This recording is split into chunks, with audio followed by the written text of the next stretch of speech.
আমাদের মাননীয় প্রধানমন্ত্রী জনাব তারেক রহমান সাহেব মাত্র আজকে 1 মাস বয়স এই সরকারের। গত 17 তারিখে সরকার গঠন হয়েছে, আজকে 1 মাস।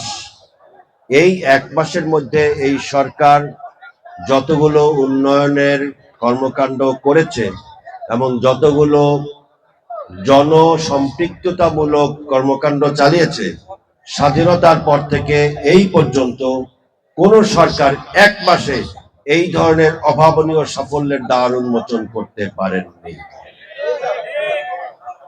এবং জাতীয় সংসদ নির্বাচনের আগ এবং পর পর্যন্ত মাননীয় প্রধানমন্ত্রী জনাব তারেক রহমান সাহেব যেভাবে বিরোধী নেতাদের বাড়িতে গিয়ে বাংলাদেশের তথাকথিত রাজনৈতিক কালচারকে তিনি প্রত্যাখ্যান করে নতুন যে সংস্কৃতি চালু করেছেন, আগামীর বাংলাদেশে সেই ধরনের নতুন সংস্কৃতির ভিত্তিতেই এই বাংলাদেশ পরিচালিত হবে।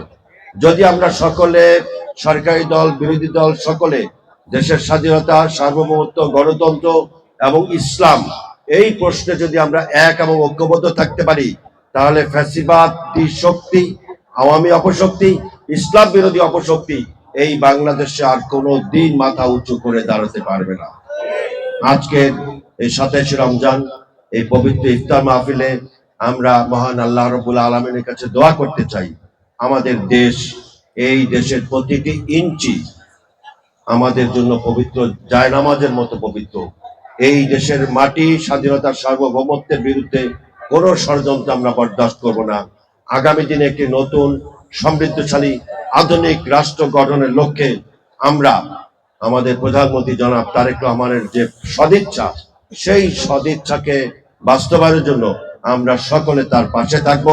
আমরা সকলে নতুন আধুনিক সমৃদ্ধশালী বাংলাদেশ গড়ে তুলব, সেই প্রত্যাশা রেখে মহান রব্বুল আলামিন আমাদেরকে সহায়তা করুন। আমাদের এখানে অনেক আলেম ওলামা, রাজনৈতিক নেতৃবৃন্দ রয়েছেন।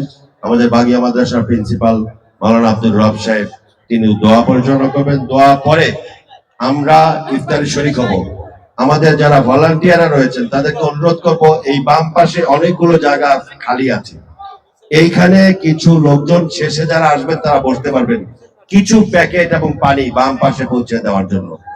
ধন্যবাদ।